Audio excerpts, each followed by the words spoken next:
From the Christmas story, the story of and the song of Simeon. And behold, there was a man in Jerusalem whose name was Simeon, and the same man was just and devout, waiting for the consolation of Israel, and the Holy Spirit was upon him. And it was revealed to him that he would not see death before he had seen the Lord's Christ.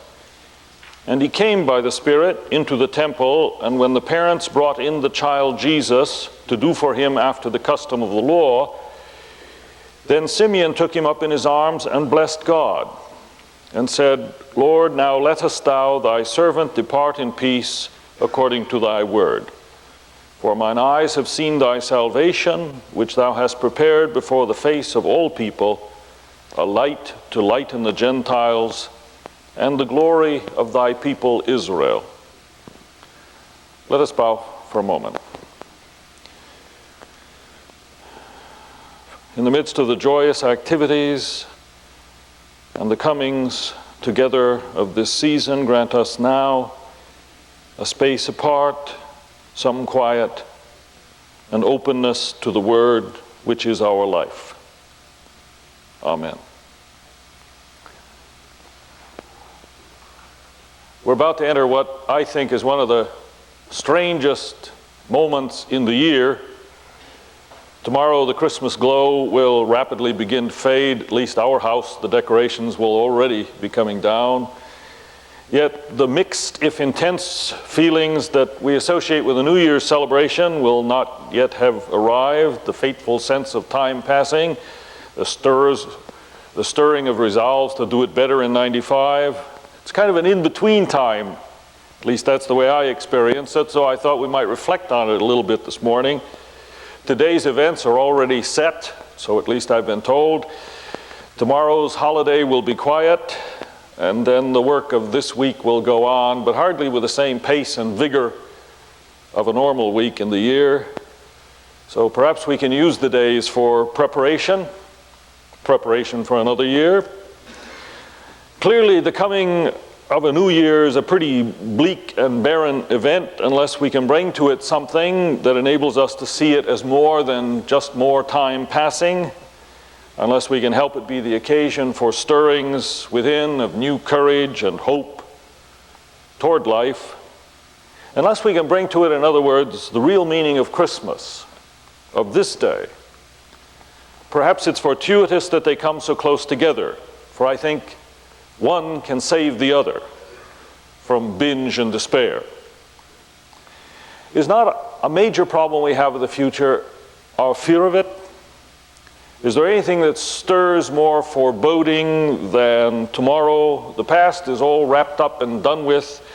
Today seems pretty immediate and manageable, but it is tomorrow and tomorrow and tomorrow that evokes the worry.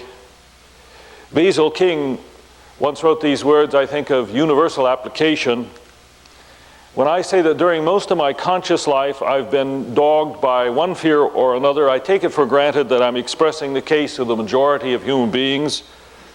I cannot remember a time when a dread of one sort or another was not in the air. In childhood, it was the fear of going to bed. Later, it was the fear of school, the first contact of the tender little soul with life's crudeness.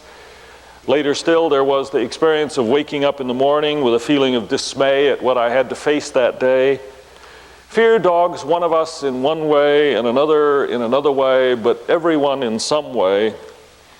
The mother is afraid for her children, the employee is afraid for his job, the executive is afraid for his business future.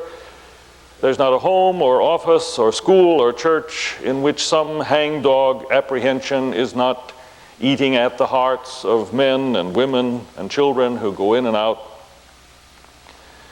So isn't that what haunts us about the future? Apprehension before, fear of the unknown, fear of what course the children may take, fear of what the trends portend, fear of economic troubles, fear of disease, fear of growing old, fear of the unexpected. W.H. Auden tagged this the age of anxiety. Albert Camus called it the century of fear. Perhaps the most common affliction of our age. We see on every hand people whose lives are bending under the strain of unrelieved anxiety, call it stress, hypertension, frayed nerves, call it by whatever respectable name you choose. And what is for us the answer? The only answer I know is here in the Christmas message.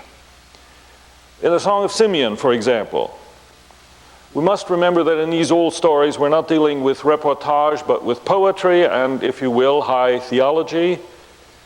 And Luke, the physician, knows what makes for the healing of individuals and nations, so he has Simeon sing a Christmas song.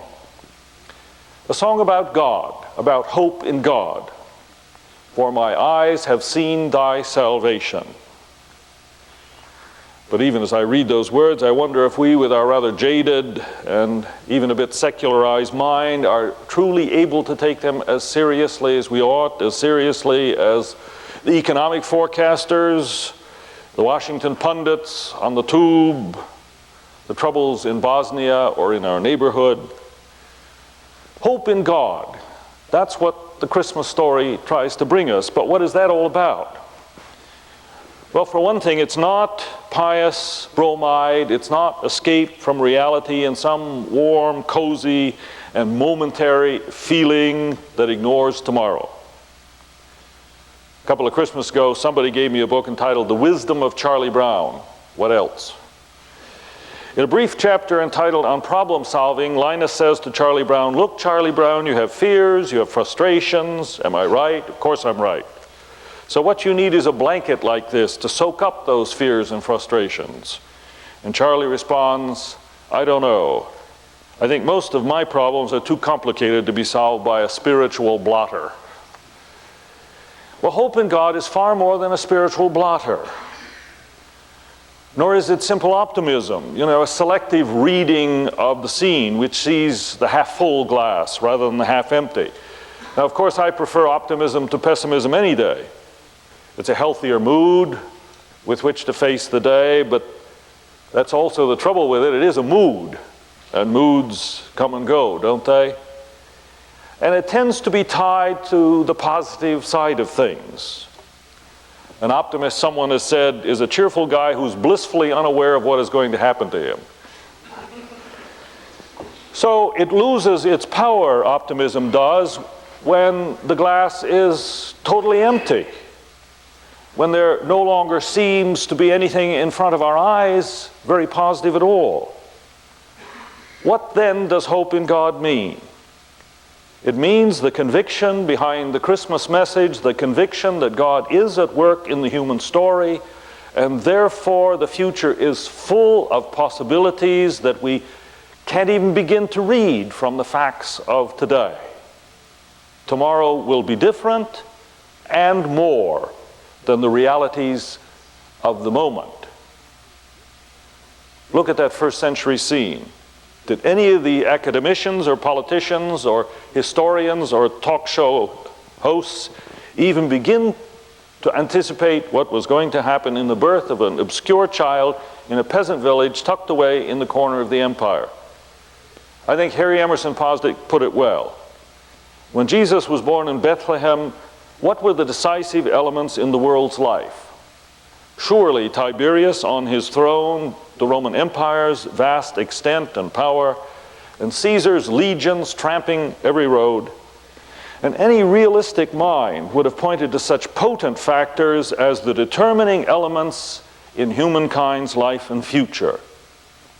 As for a baby born of a lowly mother in obscure Bethlehem upon the far fringes of the empire, it would have been madness to have supposed that 2 millennia afterward, millions of us would be singing of that event, "Yet in thy dark streets shineth the everlasting light." The hopes and fears of all the years are met in thee tonight. So how does this translate into the concrete question, how do I face tomorrow, my plans for family or firm or profession or vacation? It means making those plans, of course. But it means doing so also with the recognition that my plans do not determine or secure the future. It means that with all my plans, and I've got a lot of them, staying open to the reality that there is another Spirit at work shaping tomorrow in ways I can't anticipate, means staying open, therefore, to opportunities and possibilities that only tomorrow will reveal. So I think the real life of hope is the life that lives open, ready to be surprised, ready in courage and faith to take advantage of the new thing. Says the Christmas story, hope means the conviction that God is at work in our story. So the future is always full of possibility. But it also says that hope is the conviction that God is at work in our story, so whatever comes, even the worst that can happen to us, He can make work for some good. I think that's there in Simeon's song as well. My eyes have seen thy salvation, but this child will be a sign that is spoken against, a sword that will pierce a mother's soul. Even the suffering that may come, God can also take up and make work for good and growth. And I think here again is where the Christmas hope differs from simple human optimism. Optimism hopes for the best. Hope in God hopes for the good even in the worst. Optimism, you see, runs aground on the inevitable disappointments and defeats that are part of any real life. The illness and loss that we're all going to face. But hope in God includes the possibility of the disappointments and the defeats and the illness and loss. Includes the possibility of the cross, but always in and through and beyond the cross, some new life.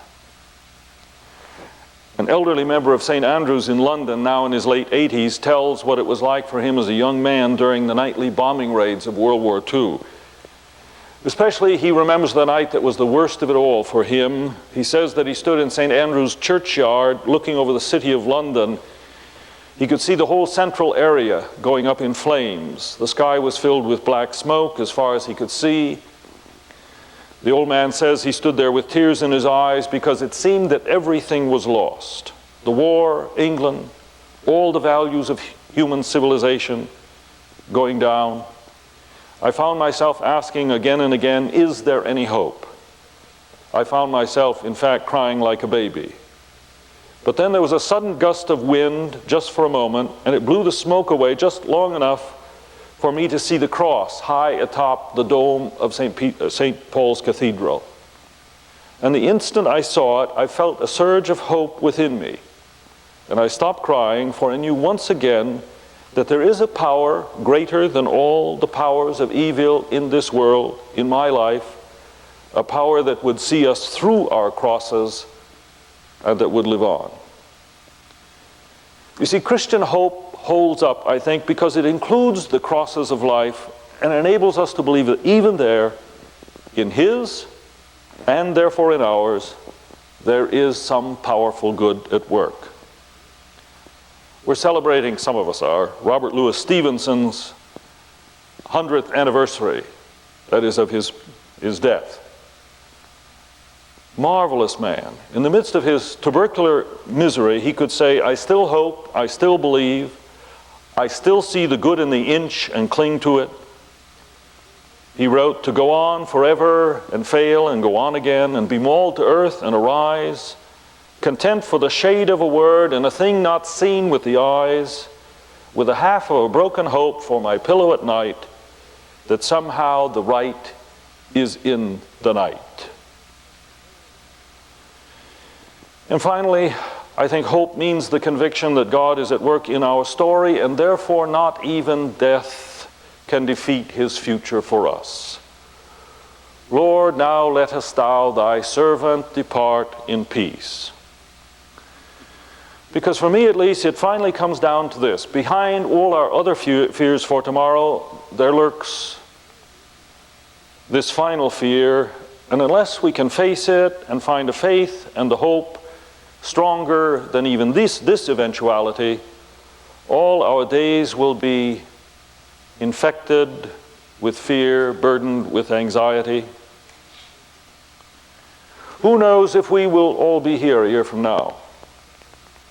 We need not dwell on that overlong this joyful day. We all love life and want to live every day He gives us with enthusiasm and joy. I've always liked the spirit of Aunt Sadie, who was 99, the oldest resident of a small town in Pennsylvania, and among the guests at her birthday party was her pastor, 39. As the pastor was preparing to leave, he said, "Now, Aunt Sadie, I hope that 1 year from this very day, I will be able to come and celebrate with you your 100th birthday."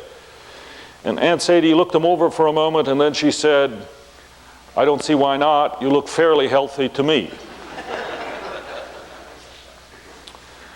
We need not dwell on the possibility, but I know that if I'm going to face the future with real hope, I must from time to time face this reality, not run from it, and find deep within again the confidence that even here God will not desert me, that even death cannot defeat His future for me.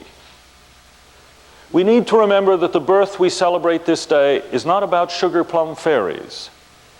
It's about a young lad who grew to trust his greater Father in life and in death.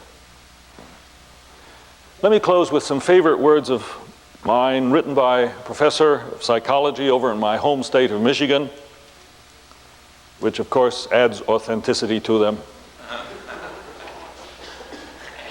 Life is like riding on a fast train. On the horizon, longed-for events lull far off in the future. Then they suddenly arrive. Then with a whoosh, they become part of a dim past. Our existence is a rapid succession of never-returning moments. Throughout my teenage years and early 20s, I lacked a sense of life's transiency. I could hardly wait for my firstborn son to get on with growing up, and for myself to arrive at real life, adult life. Now I am where I wanted to be. The firstborn son is 14, and the 3-year-old sister is growing up far too fast. And I find watching my children grow up is like watching one of those time-lapse films of unfolding flowers. And I wish that I could periodically halt time and savor longer the pleasures of each day, lingering over each affectionate smile on Lori's face.